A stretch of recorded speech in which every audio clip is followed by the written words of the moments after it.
So, అయితే మరి ఎలాంటి వాళ్ళ ప్రొఫైల్స్‌ని మీరు చేర్చుకోకపోవడం జరుగుతుంది? ఎందుకంటే మీకొక క్రెడిబిలిటీ మీరు ప్రిజర్వ్ చేసుకుంటూ వచ్చారు గత 40 సంవత్సరాలుగా. అవును. ఆఫ్‌కోర్స్ మీరు ఎంత సున్నితంగా చెప్పినా no is a no.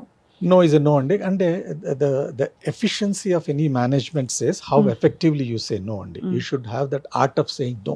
That's what any management lesson says.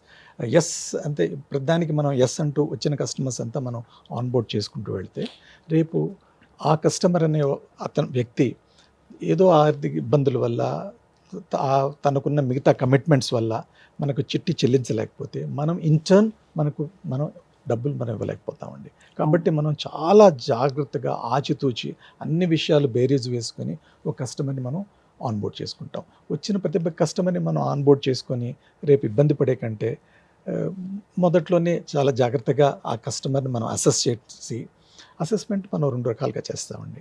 ఒకటి అతని ఇన్కమ్ ఎలా ఉంది, అతని ఇన్కమ్ జనరేషన్ ఏంటి, అతని గ్రాస్ ఇన్కమ్ ఏంటి, నెట్ ఇన్కమ్ ఏంటి. అతని నెట్ ఇన్కమ్ అంటే అతని ఇన్కమ్ ట్యాక్స్ రిటర్న్ కావచ్చు, శాలరీ సర్టిఫికేట్ కావచ్చు. ఇవి చూసుకున్న తర్వాత కూడా అతనికి మిగతా ఏమైనా కమిట్మెంట్స్ ఉన్నాయా, మిగతా ఎక్కడైనా లోన్స్ ఉన్నాయా, వేరే చిట్టీలు ఉన్నాయా, అవన్నీ కూడా మనం చూసుకొని అతనికి ఎంత మిగులుతుంది, అందులో నుంచి మనకు ఎంత కట్టగలడు అనేది మనం తప్పకుండా ఆలోచిస్తాం.